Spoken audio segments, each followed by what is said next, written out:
The man murdered his girlfriend, threw a sofa on her body, and then went for a nap.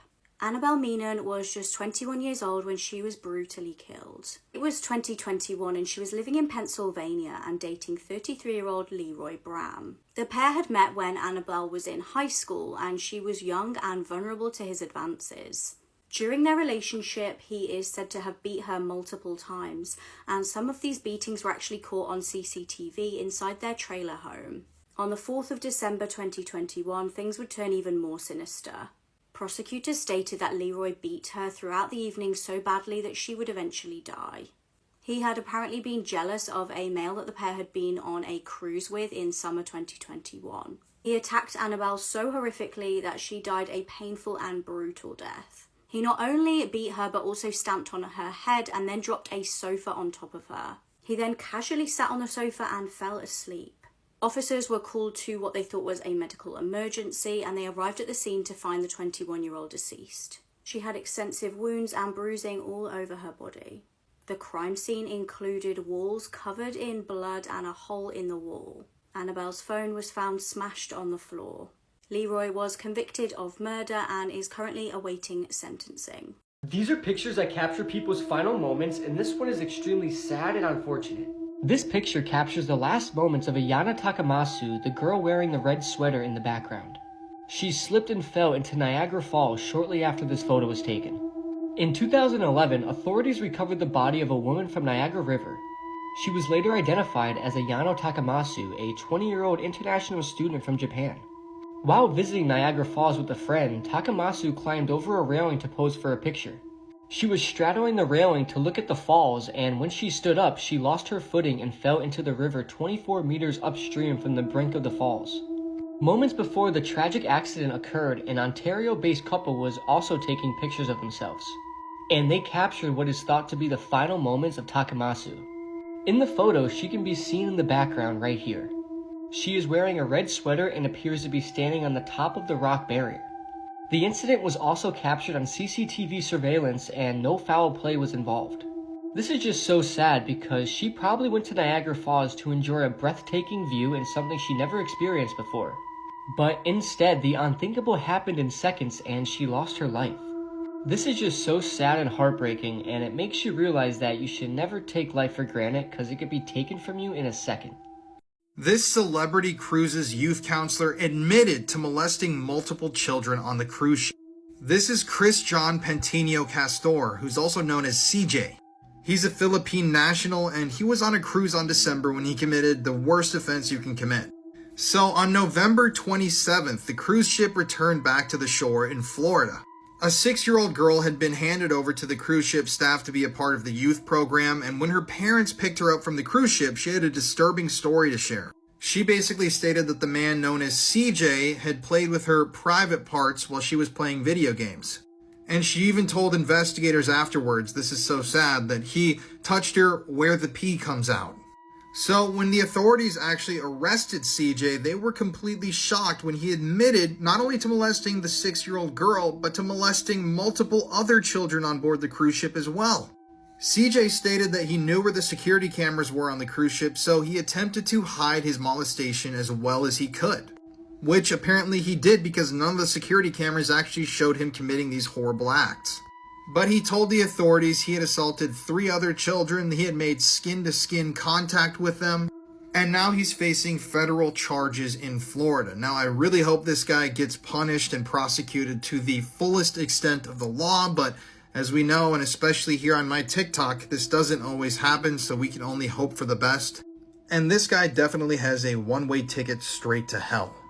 This is the most devastating thing that ever happened on a soccer field. In 2014, 23-year-old soccer player named Peter Biakanzula was playing a highly competitive soccer game in India's Missourian Premier League. Peter's team needed just 1 goal to tie the game, and around the 60th minute, Peter scored one of the most exciting goals of his entire soccer career. It's worth noting that Peter had this celebration that he always did when he scored. So as always, after Peter scored this goal, he performed his iconic celebration, which was a somersault into a backflip. But what happened next is something Peter and everybody there would have never expected. While executing his iconic backflip, he couldn't stabilize his balance, And he then landed very awkwardly on the ground, resulting in a severe spinal cord injury. It was an extremely shocking moment to all the people watching the game and every single player in it. Peter was immediately taken to a nearby hospital and he then got immediate surgery. But despite intensive care and treatment, Peter sadly did not survive. It is said in his final moments he whispered some words, but no one could understand what he said. Peter was just 23 years old and all of his hopes and dreams came to a tragic end. You could easily look up the video on YouTube or any other platform, but I really don't recommend watching it because it is just sad. Especially knowing everything you know now after watching this video. Nonetheless, rest in peace to Peter, and this is just such an awful accident. This case will put you off ever going for a run. Molly Tibbetts was just 20 years old when she vanished from her home of Brooklyn, Iowa. She lived with her mum and 2 siblings and was studying psychology at the University of Iowa. She was a hardworking girl who also had a job at a day camp.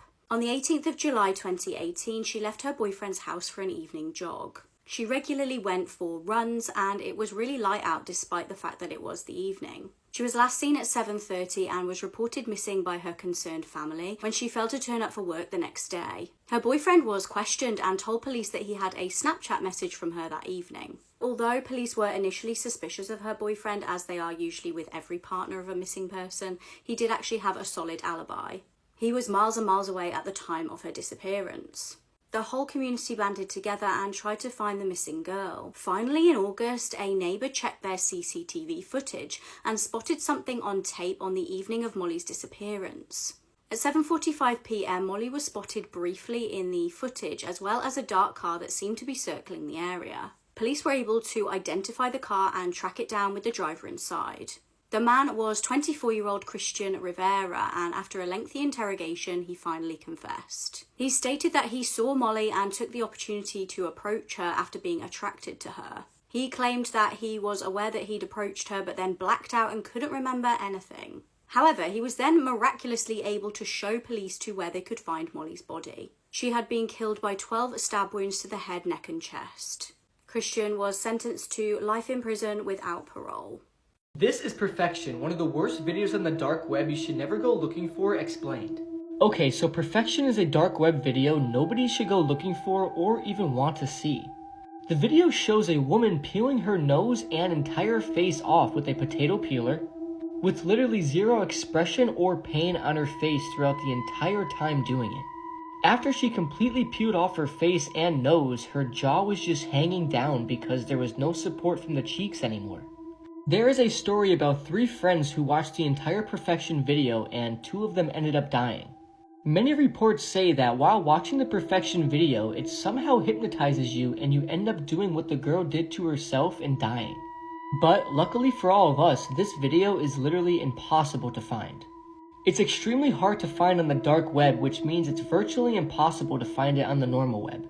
This is honestly a video I would even stay curious on, because it comes from the dark web for starters, and it's extremely and utterly awful. Nobody knows who the girl is or why she's doing this to herself, and nobody knows who even made it. But the stories surrounding the video saying people get hypnotized and end up peeling their own face off and dying make it 100 times more scary, and should make you not want to watch it or even look for it. Perfection is regarded as one of the most unsettling and disturbing videos on the internet, and the mysterious origin and story of it make it truly an internet mystery. Did this man kill his girlfriend in a fight over how to chop onions? Marcia Linsky was a 64-year-old woman living in Indiana. She was a former defense attorney and was dating 60-year-old Charles Michael Calvert. On the 3rd of February 2014, police received a telephone call from Charles. It was around 8:30 that night, and he stated that his girlfriend is no longer with us. He claimed that they were having an argument and Marcia confronted him with a knife. He allegedly stated on the phone, "She came at me and I responded inappropriately. I'm going to spend the night in jail." Emergency services arrived and found Marcia on the ground lying face down. She had a huge gash in her head and neck, and she was found in the kitchen of the house, and the area was completely disheveled. There were knives in the kitchen with blood on, and there was food everywhere. It appeared that a crock pot had been smashed on the floor and there was pieces of ham and broken glass all over the place. Charles reportedly told officers that he was cutting onions and his girlfriend told him he was doing it incorrectly. Charles reported that Marcia shoved the crock pot towards him and she came at him with a knife, and he also grabbed a knife. Conveniently, he said that he did not remember the details. It's reported that Charles was found with dried blood on his hands. Now, the police officers and coroner stated that they felt that the knives on the floor appeared to be staged, as they appeared to be placed next to the victim's body neatly. The largest serrated knife was covered in blood, and the other knife appeared to be relatively clean. Despite Charles's claim over what the argument was about, there didn't actually appear to be any chopped onion anywhere. There were also shoe scuff marks on a different place of the house aside from the kitchen, indicating there was a struggle in a different room. Charles is currently being held in jail. Joseph Fritzl could now be a free man after spending 15 years behind bars. He locked up his daughter for 24 years in the home's basement and fathered 7 children with her. If you go to the comment below, it will take you to my video that I did of Elizabeth Fritzl, who is Joseph Fritzl's daughter. It's a 2-parter, so you'll have to scroll down my page to find the other part, but the full story is there. This man has now come out with a letter after 15 years saying that he was a good father. This is a man that literally trapped his daughter in a basement for pretty much all of her life. He's only served 15 years and she was down there for 24. He repeatedly abused her, he raped her and fathered 7 children with her. She had to give birth down there 7 times. And he has the cheek to now come out and say that he was a good father. He said that he saved up money to pay for the children's educations. He took 3 of them out of the basement and brought them up with his wife. He now suffers with dementia and cognitive issues and apparently thinks that he's a pop star. It's looking likely that he'll be moved to a nursing home. He's now 88, so he will stay there for the rest of his life. He said that he deeply regrets all that he's done. He said that he made a mistake with one of his children, obviously referring to Elizabeth, but that he's a good dad.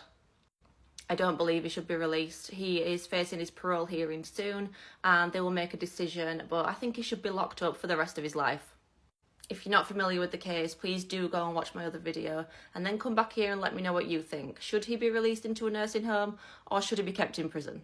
This man got sucked into a plane engine, and whatever you do, don't look up the video. This is the Air Astana 2004 incident, which is one of the most shocking and tragic events in the history of aviation. The victim was Igor Yelfimov, and he was sucked into the plane's engine while he was working near the aircraft. The horrific incident occurred on July 13th, 2004, and it was captured on CCTV video. And the video has recently resurfaced on the internet, sparking renewed interest and curiosity among the viewers. Igor was a 26-year-old maintenance engineer and he was preparing the aircraft for a flight from Moscow when the engine suddenly turned on and he was then sucked into the engine of the Boeing 737. Right when this happens, he completely disappears and blood and body parts go everywhere. All over the airport runway is bits and pieces of Igor, and it's an extremely disturbing sight. The video is extremely shocking and gory, and I really don't recommend looking it up. 1 second Igor was there, and the next he was just completely erased. I never really understood the power and how dangerous plane engines are until I saw this video. We all heard about wood chipping incidents and workplace incidents, but somebody getting sucked into a plane engine is definitely a first for me. Again, I want to say I don't recommend looking it up or watching it, but if you do, this is a massive trigger warning. This young man was murdered and eaten by his friends, and this is a massive trigger warning. What I'm about to explain happened in Bangladesh on August 28th, 2023. The boy on the right who is taking the selfie's name is Shabli, and he was the victim of this disturbing crime, and everyone else you see are the killers. But Shabli was the manager of the farm they all worked on, and one day they all got into a very big argument, and a couple days after the argument, these so-called friends did the unthinkable. They all went to where Shabli was at and then kidnapped him and asked him for money from his parents. Shabli's parents ended up giving them money, and after doing so, the kidnappers assured them that Shabli will be returned home safely by morning, but that did not happen. They ended up killing Shabli and then cooking his flesh and meat and eating him because Shabli saw their faces. The Bangladesh police interrogated a number of suspects, one of whom confessed and showed them the area where Shabli had been killed. Police searched the area but found only fragments of Shabli's bones as well as his skull. On September 10th, 2023, Umang Ching Marma was arrested as the suspected mastermind behind the crime, And the following day, when he was taken to the crime scene, an angry mob of villagers surrounded the police vehicle and then savagely lynched him to death. Yumengqing Marma had killed Chablis one day after the kidnapping, before even contacting the parents, which just makes this even more disturbing. He then completely dismembered the body, separated the flesh from the bones, and then spread it both throughout the forest in order to eliminate all traces of the crime. Now, many believe and thought that the suspects had confessed to having cooked and eaten the flesh to reduce the retrievable evidence even further. However, on October 1st, the police denied this, declaring that while the flesh of the body was thrown apart, there was no information on meat eaten. But honestly, who will ever really know? I can't believe that friends would do this to each other over some money and an argument. It's absolutely sickening, and may Chablis rest in peace. This man convicted of murder in 1988 is set to be executed today in a gas chamber using nitrogen. This has literally never been done before, and there are people currently protesting, saying that this form of execution is cruel and inhumane.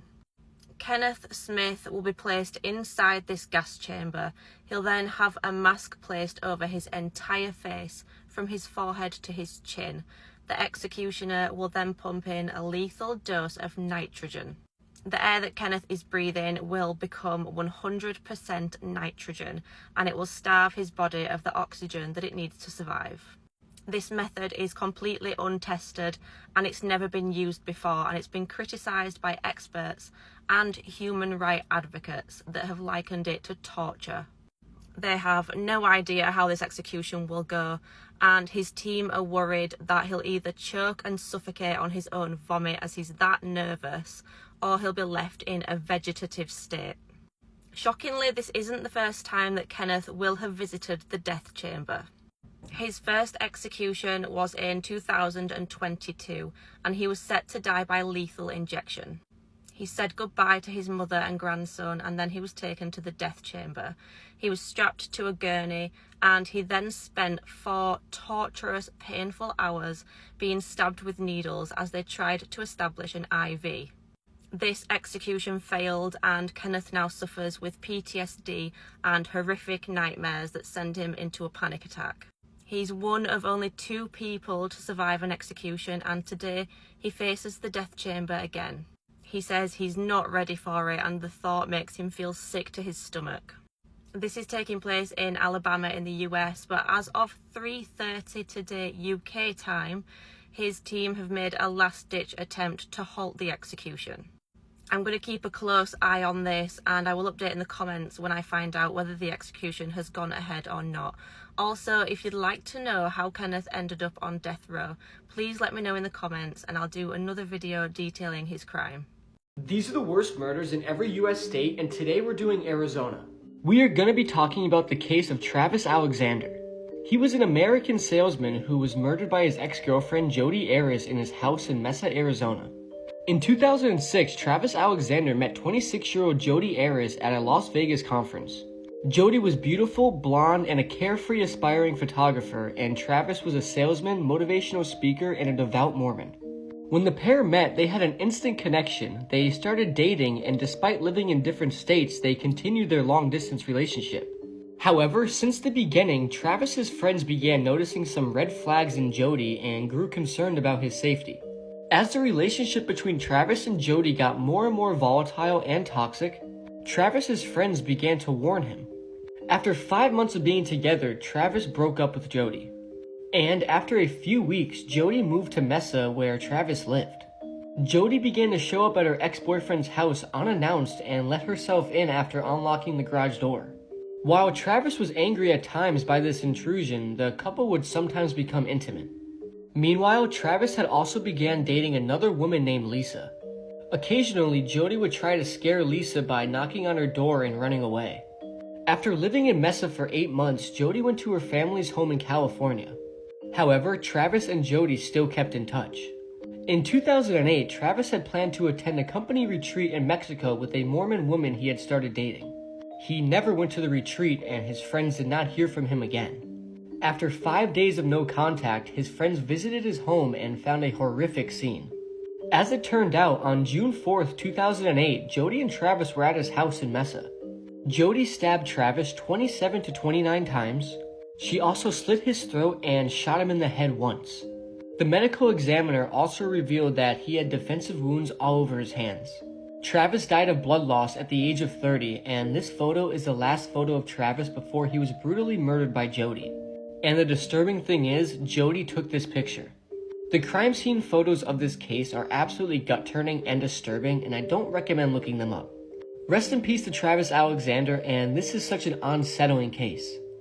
This 19-year-old murdered his own father in an exorcism gone wrong. This is 19-year-old Jack Callahan from Duxbury, Massachusetts. So Jack's father, Scott, was an alcoholic. And at some point, Jack became convinced that his father's alcoholism was driven by demons.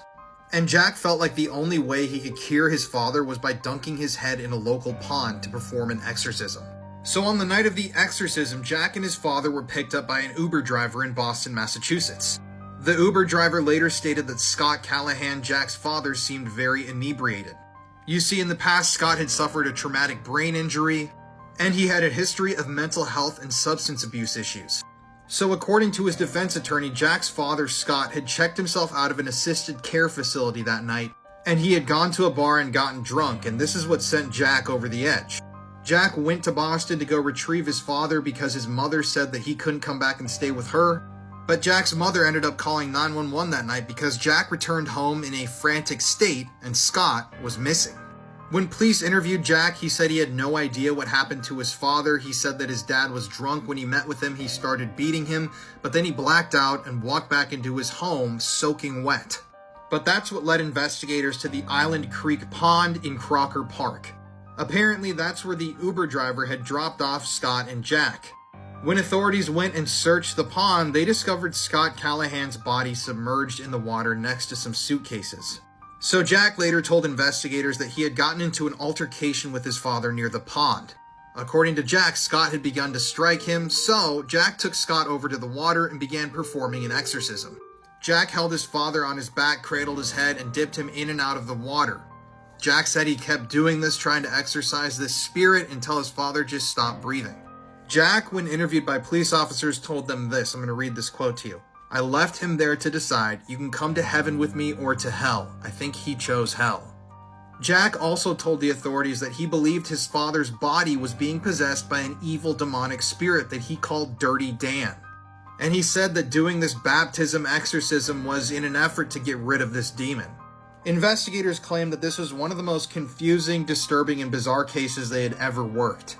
And to this day, there's no solution in this case. The trial is still pending.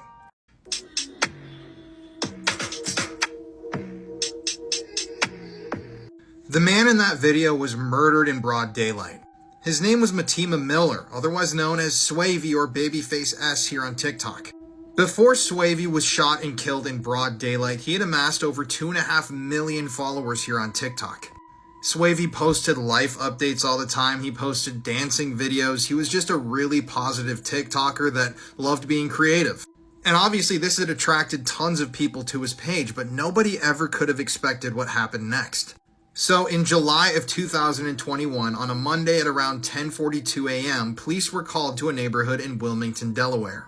When police arrived at the scene, they found Swavey laying on the ground with a gunshot wound.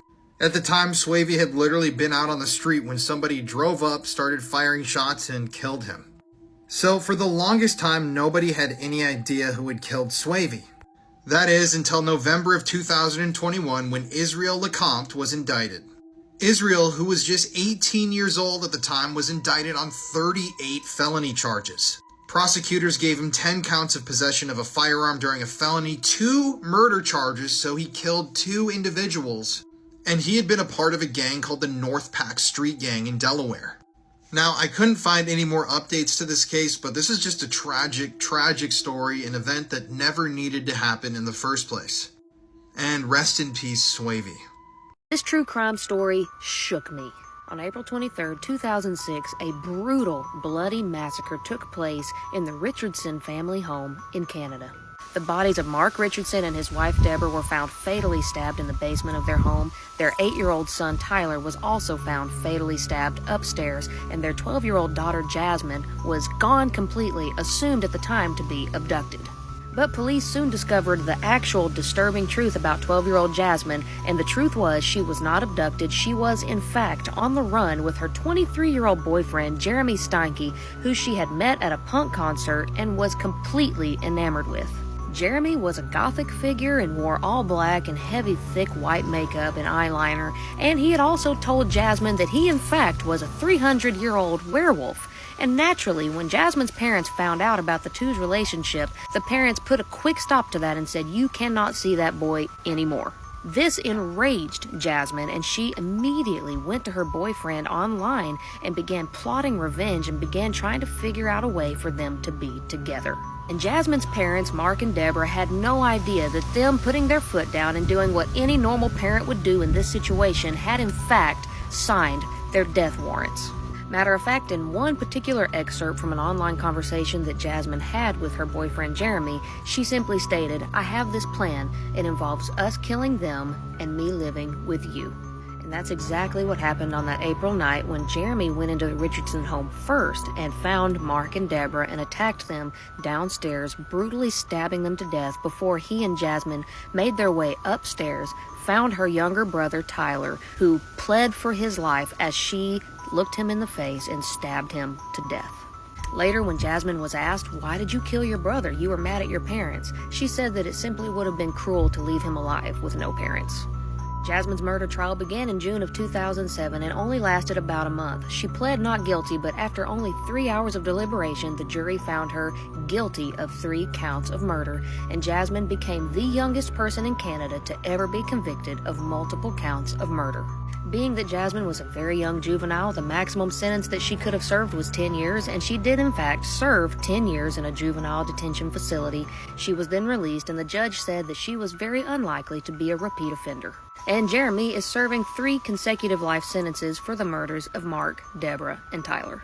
This is one of the craziest and most gruesome true crime cases that I've ever heard of. This is 32-year-old Justin Moan, and on January 30th, he killed and decapitated his dad. And after, he posted a video on YouTube holding up the severed head. This is the head of Mike Moan, a federal employee of over 20 years, and my father. He is now in hell for eternity as a traitor to his country.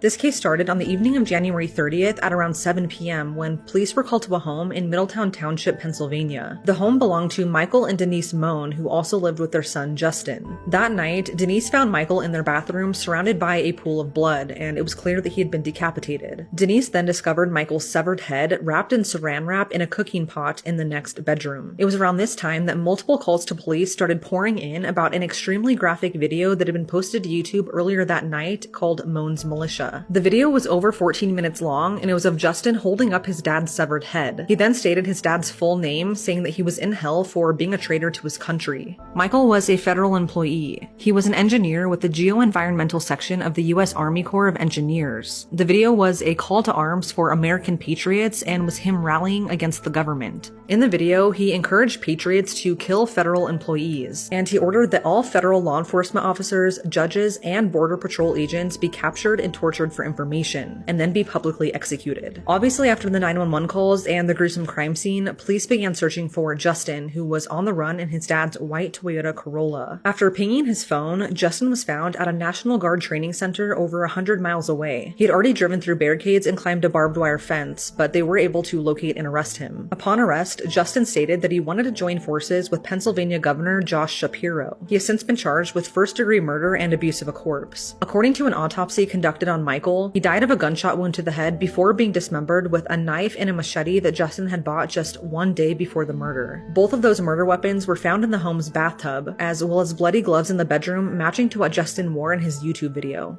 While Justin reportedly showed no previous signs of any issues that could have indicated that this was to come, he did have a string of unfounded lawsuits against the US government as well as his previous employer. And he was also known to write some pretty out there books, like this one titled The Revolution Leader's Survival Guide, where he writes a letter to Donald Trump, warning him of a peaceful revolution led by him if positive change didn't come to America and the world soon.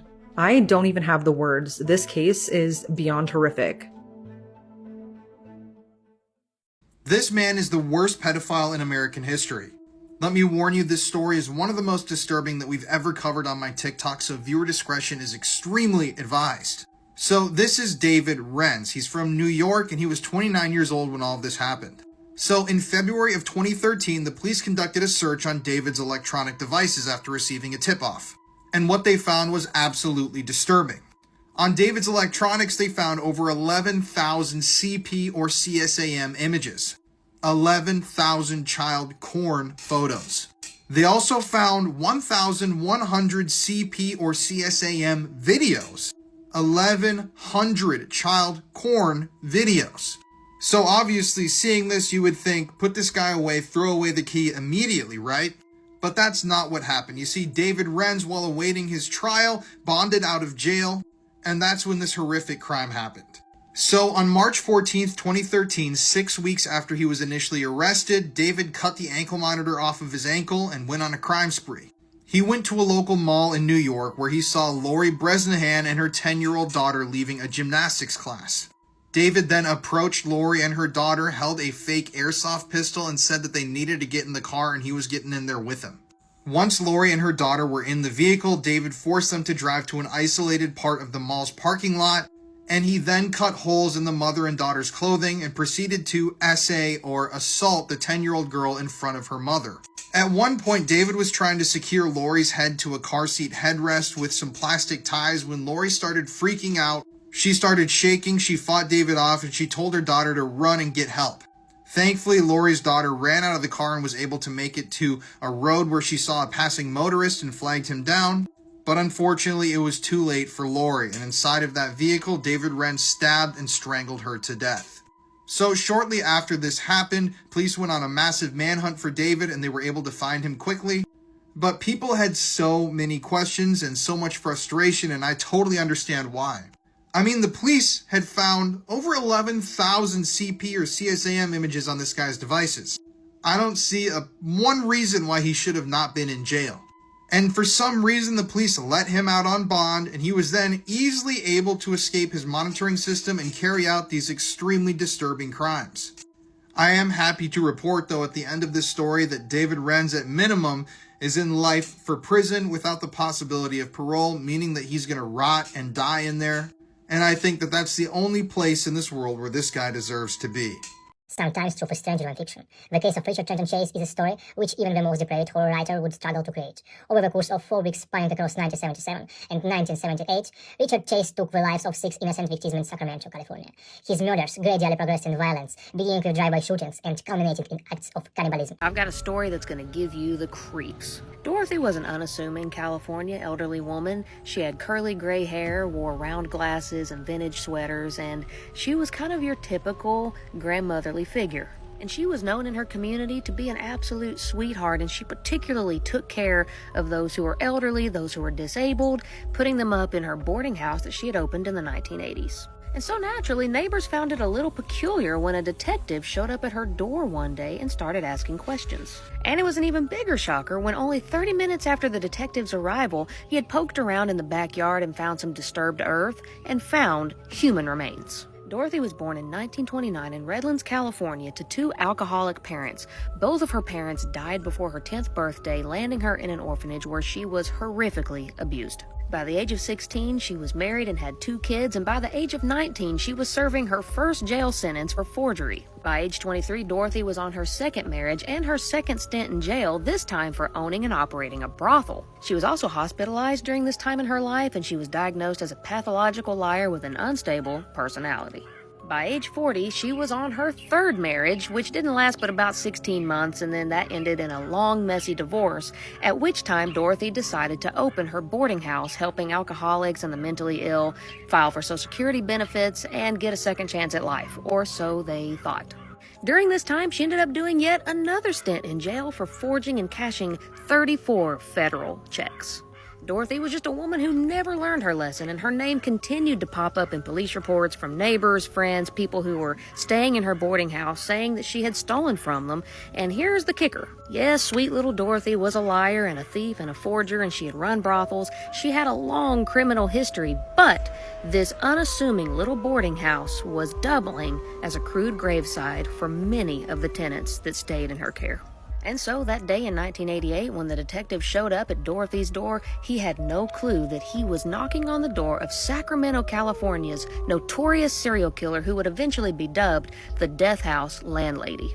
And of course, a digging crew was called in and they started digging up Dorothy's backyard, finding many of her former tenants who had been medicated to the point of overdose. Dorothy actually went on the run for about 3 days and they ultimately found her hiding in a motel in Los Angeles, where she was then brought to trial, convicted of 3 murders and multiple assaults, and she eventually died in prison of natural causes.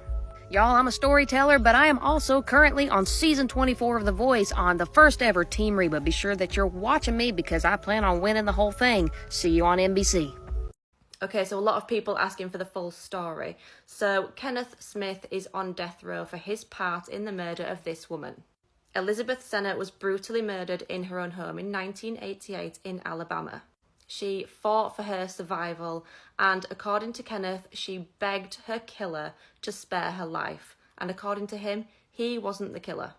Shockingly, it was Elizabeth's own husband and father of her 2 children that orchestrated the whole thing.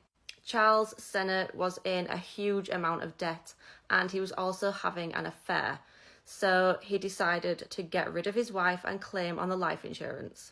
He hired a man called Billy Williams, who then recruited 2 other men, John Parker, who's pictured here, and Kenneth Smith. They would each receive $1,000 for their part in this crime. According to Kenneth, he had no idea that this plan was going to end in murder. He thought they'd be going in there to terrify Elizabeth into basically handing everything over and giving them money. And he says when they did get in there, John Parker turned murderous and he began beating Elizabeth with his hands and a poker from the fireplace. Elizabeth begged for her life and told John to stop. She said that they could take anything they wanted from the house and that she'd give them money, but John wouldn't stop. In the end, Elizabeth was stabbed 8 times in the chest and once on each side of her neck. It was then Elizabeth's husband, Charles, who phoned for help. He said that he'd found his wife unconscious and that it looked like a robbery gone wrong. He accompanied her to the hospital where she was pronounced dead.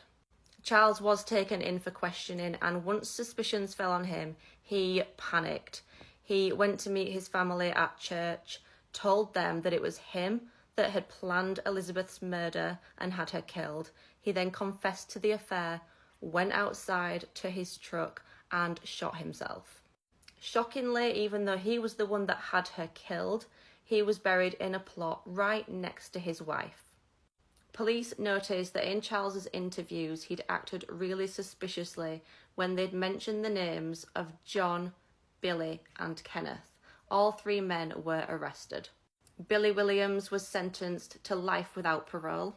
John Parker was sentenced to death and he was actually executed in 2010.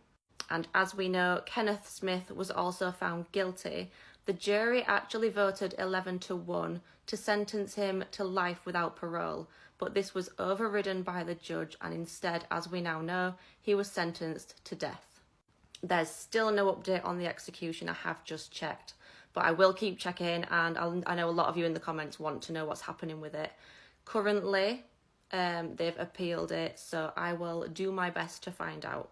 This is Rachel Morin. She was murdered 6 months ago while running alone on a popular hiking trail. Her murder is still unsolved, but police just released these new sketches of her killer. Everyone needs to know her story because this person could very well strike again. On August 5th of last year, Rachel left her home to go on a run at the Ma and Pa Heritage Trail in Bel Air, Maryland. It was a trail that she was known to hike, but that night she never returned home. Her boyfriend ended up reporting her missing at around 11:20 that night after not being able to contact her, and within hours, her car was found parked at the trailhead. The next day, someone searching for Rachel called 911 to report a body that was found near the Ma and Pa Trail, and when authorities arrived, they confirmed that it was Rachel. Not a lot of detail has been released about her cause of death, but police did say that it was clear that she'd been a victim of a violent homicide, and they suspected that she was attacked on the trail and then pulled through a wooded area before being killed in a drainage culvert. Authorities combed through hours of video footage from in and around the trail in hopes of quickly finding her killer, but they came up empty-handed. Then the focus turned to her boyfriend, who does have a criminal history, and he was kind of thrusted into the spotlight. But what the public didn't know was that authorities were able to pull DNA from the crime scene, where they were then able to run it through a national database. And not only did it not match Rachel's boyfriend, it actually matched and was linked back to a man who assaulted a young girl in Los Angeles during a home invasion on March 26th. Although the link did not provide the killer's name, investigators were able to review the home invasion and found that the man responsible for both crimes was actually caught on the home's security footage. The man entered the LA home possibly through a window and assaulted many members of the family, including a young girl, and he was eventually scared off. He was then seen leaving the home through the front door on security footage.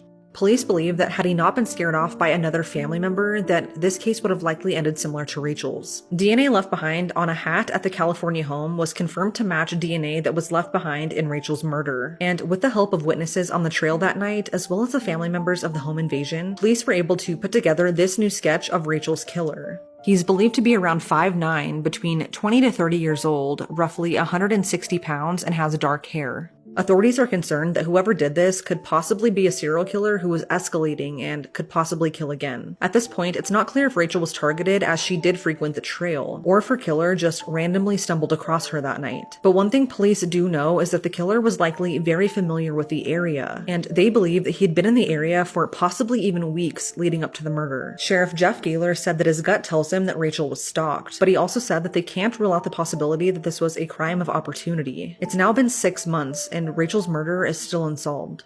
Ma and Pa Heritage Trail is somewhat popular, and it starts behind some businesses that are always pretty busy, including a brewery and a Domino's Pizza. It's also entangled in a neighborhood, so this area is never that desolate. Someone has to know something. Right now, there's a $35,000 reward for information leading to an arrest. If you have any information about the murder of Rachel Morin, please contact the email on the screen.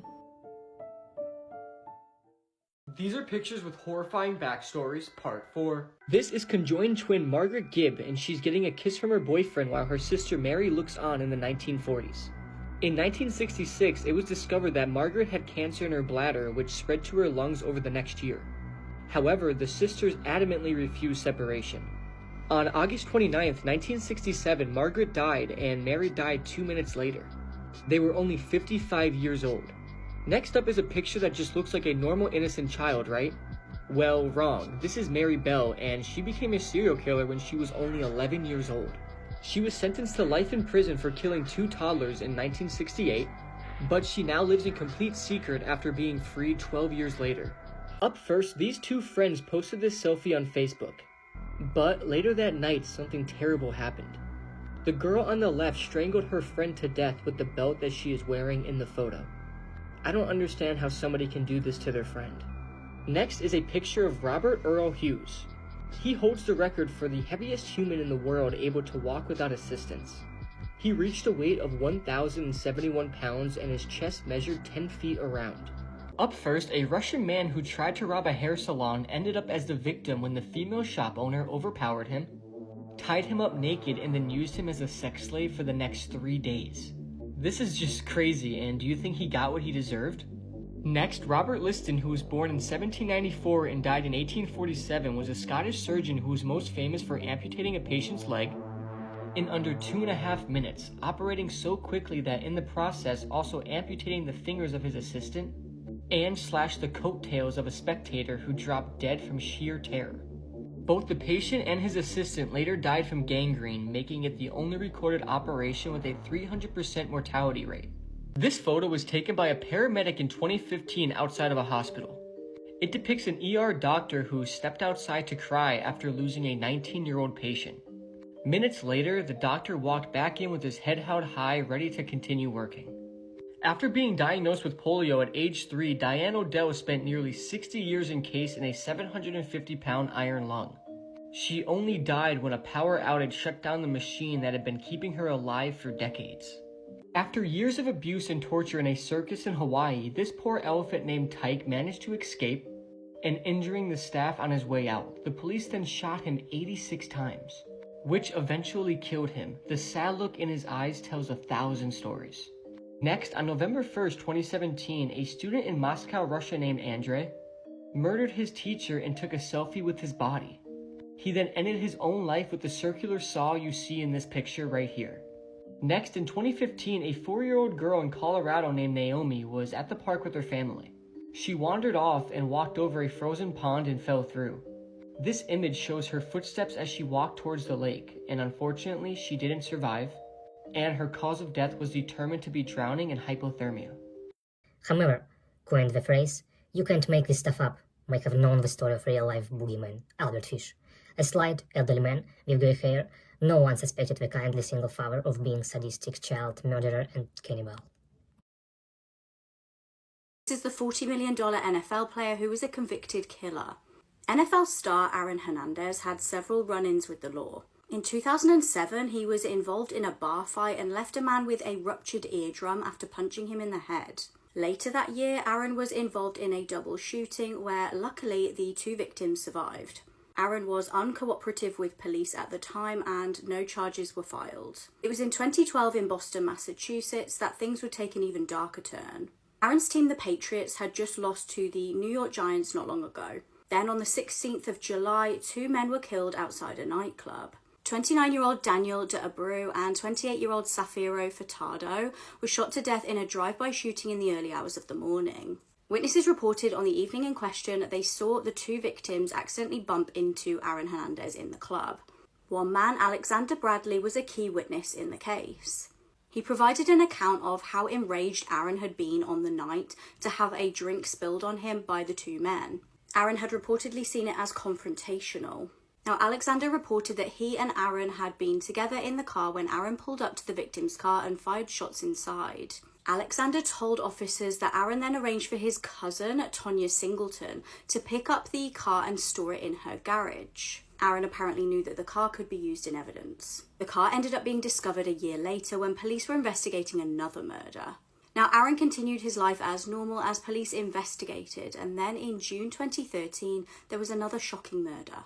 Odin Lloyd, a semi-professional footballer, was found deceased a mile away from Aaron's house. He was found with multiple gunshot wounds on a gravel industrial park. Interestingly, Odin was actually dating Aaron's fiance's sister. Aaron was arrested, and it turned out that shortly before being murdered, Odin had actually texted his sister saying, "Did you see who I am with?" and then sent a text saying NFL. It wasn't actually clear whether Odin was fearing for his life at this point and sending a text to let people know who he was actually with at the time, or whether he was just bragging that he was with Aaron. Keys to a car that Aaron had rented were found on Odin's body. Bubblegum purchased by Aaron was also found stuck to a gun shell casing at the scene, and shoe prints at the crime scene matched Aaron's shoes. Aaron had also suspiciously hired a team of house cleaners on the day that Odin's body was discovered. It was actually only after this murder that Aaron was dropped from his team, and at the trial he was found guilty and sentenced to life. During the investigation of Odin's murder, as I said before, the car was found connecting Aaron to the 2012 double homicide. Interestingly, 7 months after the fatal shootings of the 2 men, Alexander Bradley was also shot. Now remember, Alexander was the key witness in the double homicide case. He'd been providing evidence against Aaron. Now thankfully, Alexander survived, but he didn't entirely know who had shot him that day. But Aaron was accused of doing that. It was believed that he may have been attempting to intimidate Alexander. Aaron was charged with the double murder and the shooting of Alexander, and the case went to trial. He was actually found not guilty in court. Now, the ruling was very controversial, as many believed that Aaron simply got away with it due to having a lot of money and being able to hire a good legal team. His legal team was actually led by a criminal defense attorney who successfully also represented Casey Anthony. There was a lot of talk in the Netflix documentary about this, about whether Aaron was secretly bisexual or gay, and that could have been a reason for killing Odin if Odin maybe knew something about this. On the 17th of April 2017, hosts on a sports radio show tried to imply that Aaron was gay. 2 days later, he was found dead in his prison cell after self-unaliving. Scientists examined Aaron's brain after death and stated that it was the worst case of CTE that they'd ever seen. Now, CTE is a brain disorder caused by repeated head injuries, as are very frequent in the NFL. The disease causes death of cells in the brain, and some believe that it can be responsible for behavioural changes. This is the disturbing case of the child who killed a child.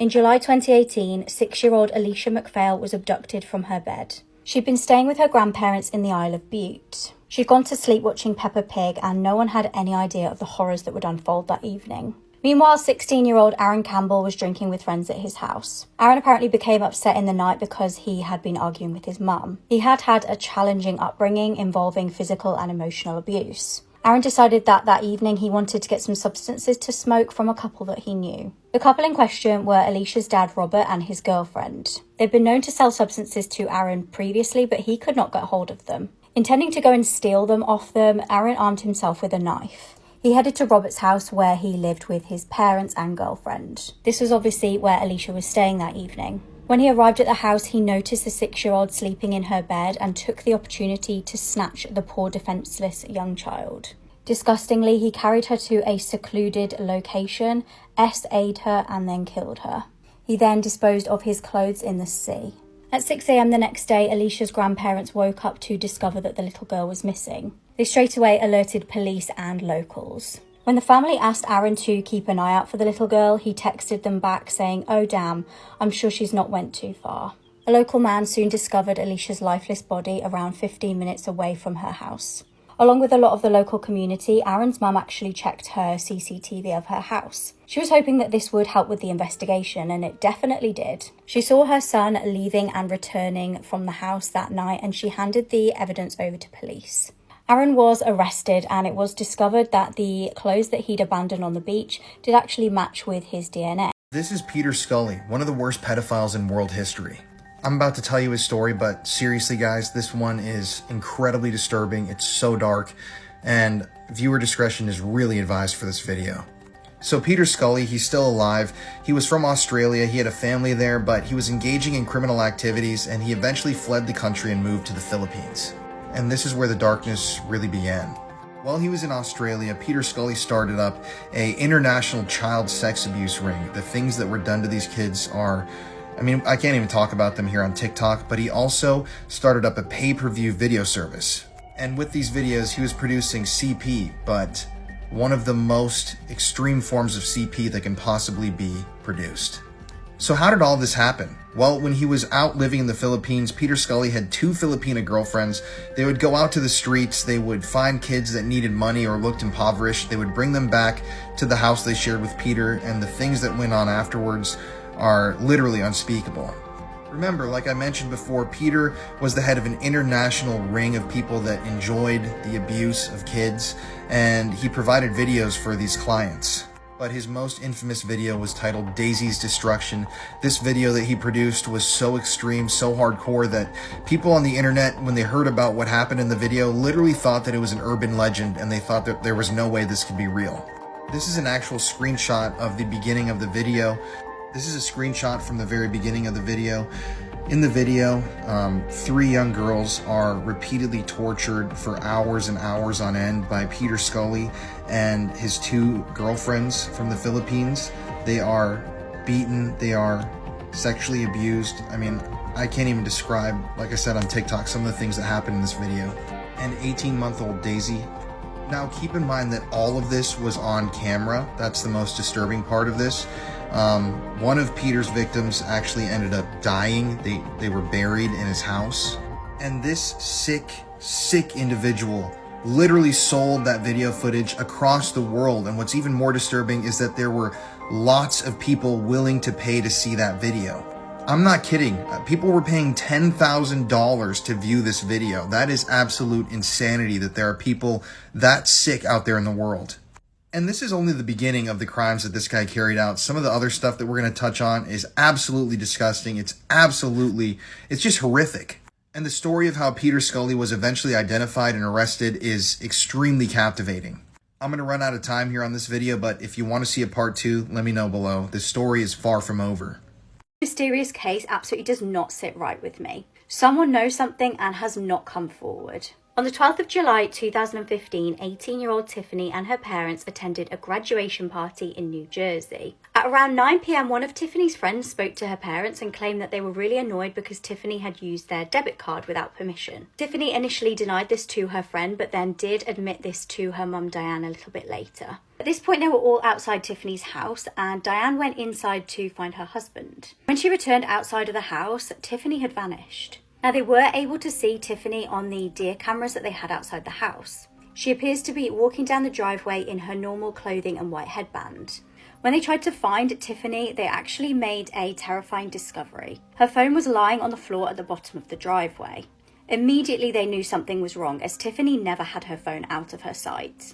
At 11:30 p.m, her family called the police. Little did they know, 27 minutes earlier, Tiffany had been hit by a train. Frustratingly, pretty much straight away, police presumed this death to be a self-unaliving. However, that just didn't seem to fit with the evidence presented. All of Tiffany's family and friends said how much of an upbeat person she was and that she was really happy at the time. She was making plans for the future, and the autopsy also showed that she had a clean toxicology report. Now, in the deer cam footage, she was fully clothed, but when she was found, she was just in her underwear with no shoes on. Upsettingly, 2 weeks after her death, Tiffany's mum actually found her missing trainers and headband more than a mile away from the tracks. Could someone have murdered Tiffany and then dumped her body on the train tracks to make it look like she did this herself?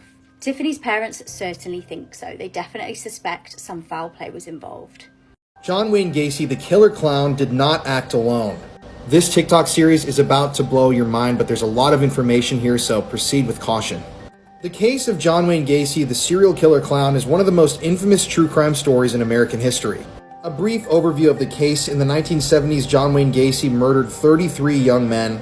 He buried them in the crawl space beneath his home and his yard, and he was connected to a number of different crimes. Gacy himself gained infamy because he dressed up as Pogo the Clown on the weekends and volunteered at hospitals and children's birthday parties. Now, the official story says that John Wayne Gacy acted completely alone. He had no help in carrying out any of these murders, but I really don't believe that that's the case. Through all of our research that we did for our podcast, we've determined that Gacy was connected to a number of other killers, pedophiles across America. And he even may have been connected to one of America's other most infamous serial killers, the Candyman out of Houston, Texas. So before we get into this, I want to state that I do believe that Gacy did murder some people, and I think he was very complicit in all of this, obviously, but I don't think that he acted alone. But why do I think that? So to start off, we need to talk about Jeffrey Rignall, this guy who was actually a survivor of John Wayne Gacy. After a night of abuse and essay at the hands of John Wayne Gacy, Jeffrey Rignall was allowed to go free. But what Jeffrey would go on to tell authorities and the media about what happened that night at Gacy's home is a major thing in this whole conspiracy. Now, Jeffrey would tell the police that while Gacy was essaying him, there was another man in the room. Now, whether or not this other man participated in the essaying or they were there to watch, it doesn't matter. Someone was watching this criminal act occur. He knew he could give a description of the guy, and he knew that someone else was there watching this happen. Then we get to Robert Bob Gilroy, who was a victim of John Wayne Gacy. So Robert Gilroy was abducted on September 15th, 1977. That's the official date that he went missing. He was supposed to show up for an event after that day, but he never showed. But John Wayne Gacy's plane tickets and records placed him as being out of the state at the time.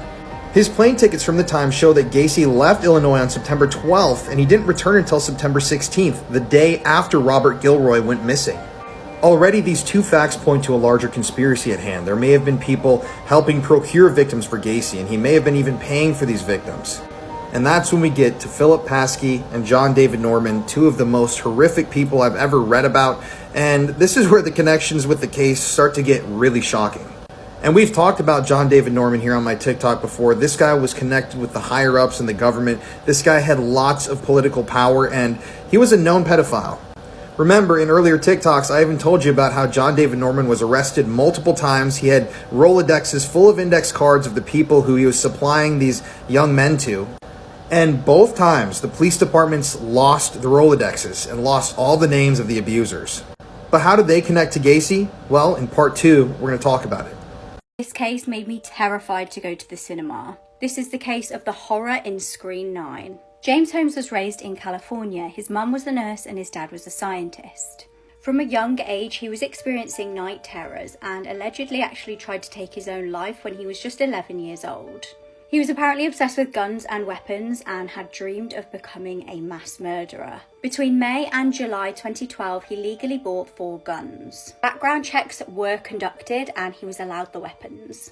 He also bought spike strips, which, if you don't know, pop the tyres of cars if they chase after you. On July the 19th, just hours before tragedy would unfold, James mailed his notebook to his psychiatrist. Inside the notebook, James detailed his plans to kill.